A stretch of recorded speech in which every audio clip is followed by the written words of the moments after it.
Hello, and thank you for joining me for my session, Technology, a Tool for Digging Deeper into the Curriculum. In this session, I'm going to go over some information on Webb's depth of knowledge and how that can be connected with technology. So let's go ahead and get started.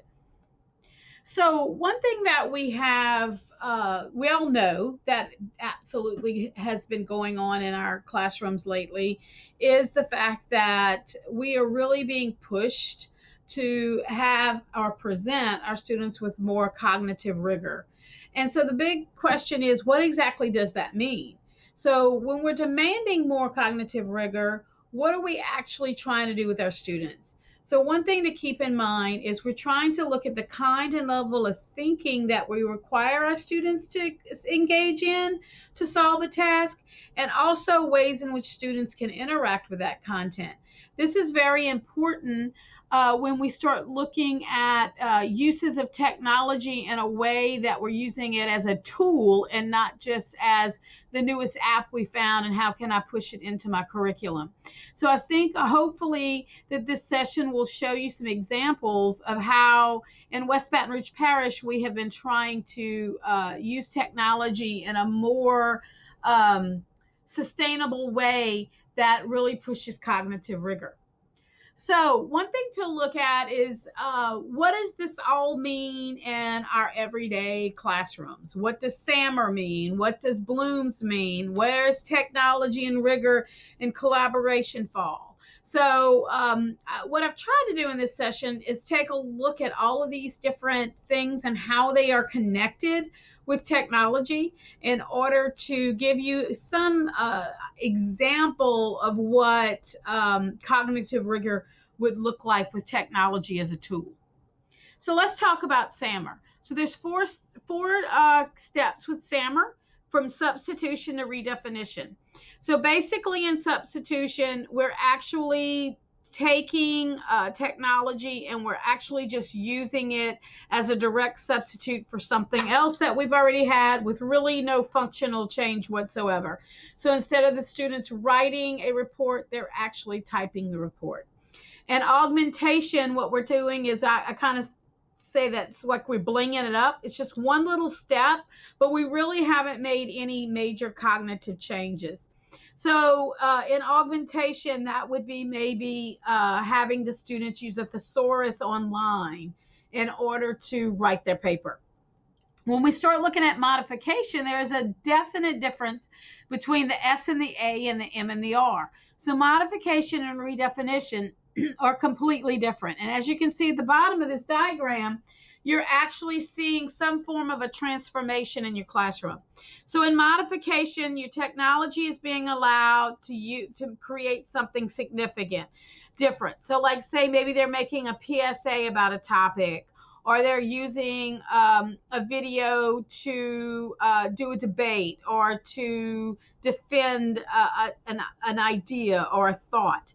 In redefinition, technology is actually allowing you to create a whole new task, to completely do something completely different than what you normally do and completely different than anything you've ever really thought of. And technology does that. But one thing to keep in mind about technology is that it should become a tool to enhance the curriculum and not one to just be used for technology's sake, just to be able to say that I use technology today. So let's look at a couple of examples of SAMR. So a good example of SAMR is Kahoot. We all love Kahoot, but the low levels of Kahoot is just basically a substitution for a regular review game.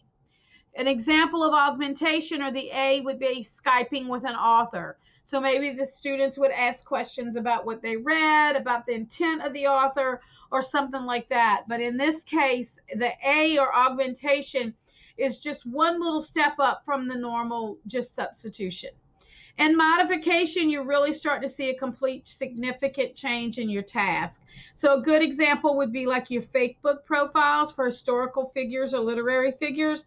So for example, this is an example of a literary figure. So this student created a persona on their Facebook of Romeo from Romeo and Juliet. who would be their friends, what would be their hobbies, what would be their favorite movies, or something like that. And so then, of course, the last one, or redefinition, is multi-level culminating activity. So in this, technology allows for the creation of new tasks previously inconceivable. And in this case, this is a multi-leveled, it takes several activities to get through it. And it's all there, broken down, driven by your driving question. So in SAMR, here's just another example at all levels in science. So it kind of goes back to the example of a substitution, a word processing document, and augmentation.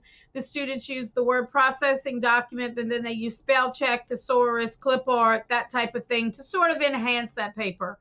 And then in modification, we're looking at a way to maybe use that same thing, but present a document or a flyer. And notice that in bold, we're creating and importing graphs and charts and graphics and really moving the level up. And then the last one in redefinition example would be the creation of a blog or a web page. So the students are writing articles, researching, adding videos, links, feedbacks, all kind of opportunities for their readers. So in Webb depth of knowledge, basically it works pretty close to, in my view, to SAMR about levels. So if you look at a level 1 in Webb's depth of knowledge, that's where you're looking at just recalls and facts, just plain memorization of things. In level 2, Webb's depth of knowledge, you're looking at skills and concepts. So you're sort of blinging things up again. You're making that diorama, really, that doesn't add much to the knowledge level, but it actually gives you one little step closer to maybe understanding conceptual knowledge. In strategic thinking, what you're looking at here, just as in the difference between the S and the A and the M and the R, level 1 and 2 is completely different than levels 3 and 4.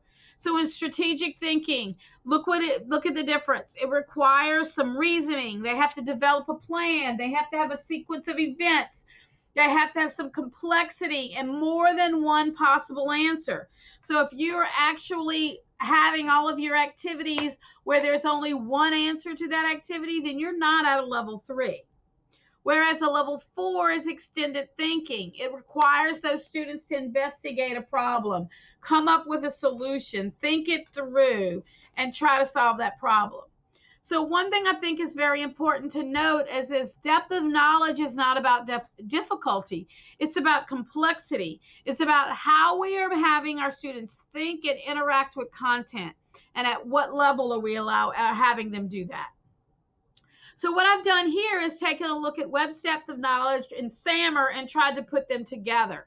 So remember, Webb's depth of knowledge is not necessarily just about these verbs that you might use in your objectives. It also has to do with how they're interacting with the content. So you can actually have students do some of these things in a higher level way. It depends on how much interaction.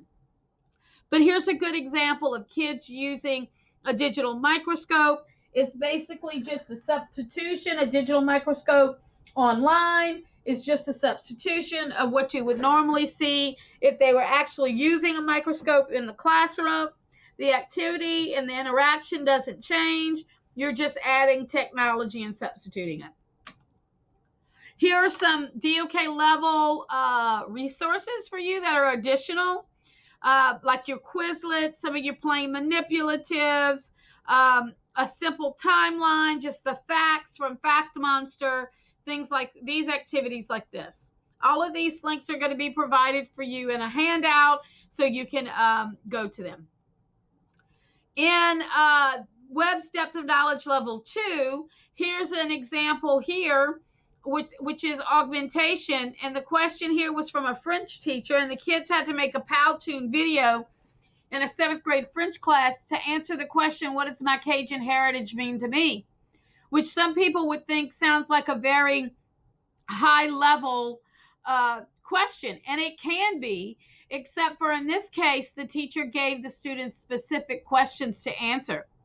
And so they just had to answer those specific questions and really didn't get into how that Cajun heritage really affects them. So as you can see, it's adding something, the Powtoon adds to it, but it would be the same as if they just answered a quiz or a questionnaire. Here are a couple of level 2 additional technology resources. Exploratree has a lot of graphic organizers. I'm not saying graphic organizers are bad. They are very good, but graphic organizers are our level 2. It's just a way to organize your thoughts. Wordle's another example of that. Storybird is a good example because they give you the pictures and then the students have to write a story from it. So you kind of get a little help there. Level 3 of Webb's depth of knowledge is strategic thinking. This is where we're starting to look at things a little different. This is where we're modifying our thought processes and the way we're interacting with the content. And as you can see, this is a modification activity. So here's an example of, for example, they were doing some work with cellular respiration. The students had to take their pulse over a certain period of time, and then they had to chart it in an infographic, which means they had to apply that information, apply their knowledge of cellular respiration, and then had to do some sort of strategic thinking. And obviously, there would be more than one answer to these questions based on the data gathered and the information that the students received. Here are some great level 3 additional technology resources. I love Twister. It allows you to make fake tweets that the kids can work with. We've talked about Fakebook already. SurveyMonkey is another one to collect data with. Infograms is the infographics. Tripline and Prezi are great presentation tools. And then, of course, level 4 or redefinition in your classroom. So in this case, we're having our students really extend their thinking and their reasoning and having them actually really have to think through a scenario. This is an active link, so when you get this, the presentation materials that are linked on the website, you can go here. Notice what the driving question is. What information should we include in exhibits about Mesopotamia, Egypt, China, and Indus Valley for an ancient river civilizations museum gallery? So the concept here was we were working with LASC to create a lesson plan where the students would have to learn about these different civilizations and create a museum exhibit electronically. And then the students would then turn around and have to pick and choose which ones they felt were good to go into your museum. So you're talking about multiple steps, a lot of research, a lot of collaboration. So you can see it would be a complete change in the way that this was probably normally previously taught. Here are some great resources to be able to do these level 4 activities and redefinition activities. Weebly allows you to make some websites. You've got Devolver and Masher and GoAnimate. All those will help you make websites and videos. Google Sites is another one like Weebly, where you can make some actual web pages, and then Scratch actually allows you to program something. So in this diagram, I've kind of put together the Webb's depth of knowledge, the Sammer model, and the Bloom's taxonomy, and you get a kind of feel where you might be at each one. So for example, if you are looking at level 3 strategic thinking and modification, depending on how you're having the kids interact with the activity and the content, the students would be looking at evaluating, analyzing, or applying with Bloom's taxonomy. Keep in mind, it's not about the verb. It's about the interaction with the actual content. So here's a couple of samples. Here's a sample curriculum unit that's been scaffolded. The link is right here if you'd like all the materials. This is the First Civilizations grade 6 activity. It's based on backwards design. So you can see we looked at overall arching understandings, your essential questions, them understanding what you want them to understand, and then the steps. And then as you can see here, you have all the activities. And if you go to the link and to the samples, you can get all the activities. Here's some examples. You can see how it scaffolds up from DOK 1 on up. So they're looking at just a plain Venn diagram. And 1, activity 5, as they get to 5, they're looking at petroglyphs and paintings on caves, which is more of a DOK level 3. And then they're moving into a DOK level 4, where they're doing a lot of research and doing the ABCs of the Mesopotamia. So this would be a good activity for students to do. The teacher becomes the facilitator. The kids are actually doing the research. So here's some more examples or resources that I used to kind of create this session. I have a lot of resources. I'll link from the West Baton Rouge Parish website if you would like to see some more examples of this type of thing. As always, if you have any questions, you can reach out to me. If you go back to the front page, you are going to see my email address down here. So it is tammy.seneca@wbrschools.net. Please feel free. There also, if you go to wbrschools.net, you can go to under departments and go to technology department, and you'll see a lot of our resources.